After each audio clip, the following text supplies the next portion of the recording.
ঢাকা দক্ষিণ সিটি কর্পোরেশনের trade licence বাতিলে বিপাকে পড়েছেন রেস্তোরাঁ খাতের উদ্যোক্তারা। তাদের দাবি, আলোচনা ছাড়াই কর্পোরেশনের এমন পরিকল্পনায় পথে বসবেন ব্যবসায়ীরা। এ বিষয়ে আলোচনা করতে কুষ্টিয়া থেকে আমাদের সঙ্গে যোগ দিচ্ছেন রেস্তোরাঁ মালিক সমিতির প্রথম যুগ্ম মহাসচিব ফিরোজ আলম সুমন। আপনাকে স্বাগত ইন্ডিপেন্ডেন্ট সংবাদ। বান্ডেল থাকলে প্রতি সেনমানিতে টাকা বাঁচবে। বিকাশ সেনমানি বান্ডেল কিনে জিতুন প্রতি লেনদেনে।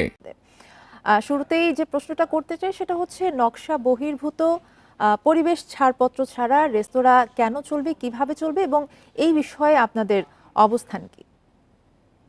ধন্যবাদ।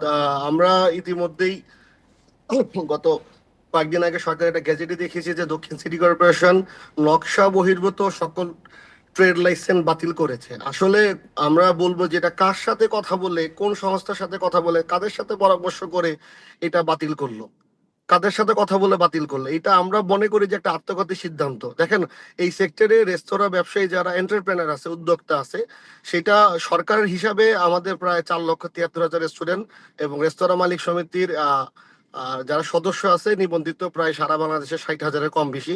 এই সেক্টরে আমাদের প্রায় 2 কোটি মানুষ কাজ করে প্রত্যক্ষ পরোক্ষভাবে এবং 30 লক্ষের বেশি শ্রমিক আমরা একসাথে কাজ করি।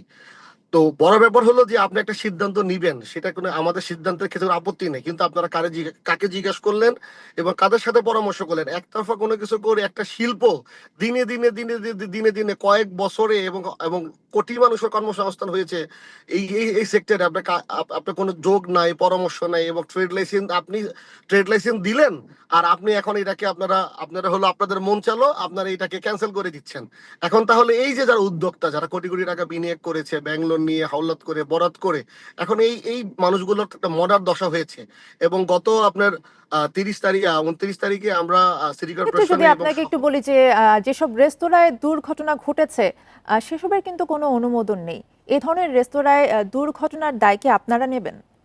আসলে শোনেন, দুর্ঘটনা, গাড়ি দুর্ঘটনা, বাড়ির দুর্ঘটনা, অগ্নিকাণ্ডের দুর্ঘটনা, যে কোনো দুর্ঘটনা যে কোনো সময় হতে পারে। এখন আপনার যদি মাথা ব্যথা হয় বা হাতে ব্যথা হয়, ব্যবস্থা তো অবশ্যই থাকবে। অবশ্যই ব্যবস্থা আছে। আগুন লাগার জন্য যে অগ্নিকাণ্ডের ফায়ার সেফটি, সেই সেফটিগুলো ইনশিওর করেন, সেটা সরকারের দায়িত্ব। বিগত সরকারের আমলে যে টাস্ক ফোর্স করা হয়েছিল, যে টাস্ক ফোর্সে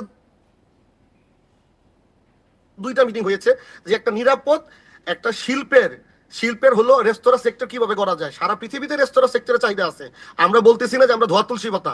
তো আমাদেরকে শিক্ষণীয় ভাবে কাজ করার জন্য যা যা লাগে আমরা করেন, আমরা প্রস্তুত। অবশ্যই আমরা উদ্যোক্তা হয়েছি। আপনারা কথা নাই বাড়তি না, আমাদের সবকিছু বন্ধ করে দিচ্ছেন, ট্রেড লাইসেন্স বাতিল করে দিচ্ছেন। এই শ্রমিক কই যাবে, এই মালিক কই যাবে? এটা তো কোনো সভ্য দেশের কাজ হতে পারে না। রোববারে দক্ষিণ সিটি কর্পোরেশনের সঙ্গে আপনাদের বৈঠক রয়েছে। আপনাদের কি কি দাবি থাকবে? আসলে আমাদের দাবি হলো যে যারা ব্যবসা করতেছে নিয়ম নীতি মেনে, যাদের ত্রুটি আছে, সবারই ত্রুটি আছে এই দেশে। এই শহর একদিনে শিল্প গোষ্ঠীত্ব হয় নাই। এই শহর আস্তে আস্তে আস্তে আস্তে আস্তে আস্তে ব্যস্ত নগরী হয়েছে। তো এইখানে হলো রাজুকের যে আইন, আমরা কি বলতে পারি যে রাজুকের নীতিমালা অনুযায়ী যদি ঢাকা শহরে যদি আপনি যদি রেস্তোরাঁ সেক্টর না, যদি রাজুকের প্ল্যান অনুযায়ী যদি বিল্ডিং হয়, তাহলে আমরা বলবো যে 95টা বিল্ডিং অবৈধ। রাজুকের নিয়ম নীতি করে কারণ কেন আমাদের উপরে কেন এত খরচ? এত সেক্টরে ব্যবসা করে যত খরচ হলো আমাদের উপরে, যখন যার যার ইচ্ছা হয় আমাদেরকে শোষণ করে, শাসন করে। আসলে আমরা তো উদ্যোক্তা হয়ে মনে হয় এখন খুব বড় দোষ করে ফেলেছি। আমাদের কথা হলো যে যাদের কমপ্লায়েন্স নাই এদেরকে আপনার হলো কমপ্লেক্সের নীতিমালা দেওয়া হোক এবং হলো আমরা আস্তে আস্তে আস্তে আস্তে এইটা নীতিগতভাবে আমরা আস্তে আস্তে ঠিক করে নিব এবং যারা সর্বশেষ পারবে না প্রয়োজন তাদেরটা বন্ধ করে দেন। কিন্তু আপনি তাকে দেখবেন কারা কিভাবে কি পেয়েছে। আমরা তো উদ্যোক্তা, দেশের স্বার্থে, জনগণের স্বার্থে মানুষকে আমরা সার্ভ করতেছি। হসপিটাল যেমন একটা সেবামূলক ব্যবসা, আমাদের রেস্তোরাঁ সেক্টর একটা সেবামূলক ব্যবসা। আর যারা ভ্যাট দিচ্ছে, ট্যাক্স দিচ্ছে, যত খরচ তাদের উপরে। আর দেখেন যারা রাস্তায় ব্যবসা করতেছে, ফুটপাতে ব্যবসা, ছোট ছোট টং দোকানের ব্যবসা। আপনাকে অসংখ্য ধন্যবাদ আমাদের সাথে যুক্ত হবার জন্য।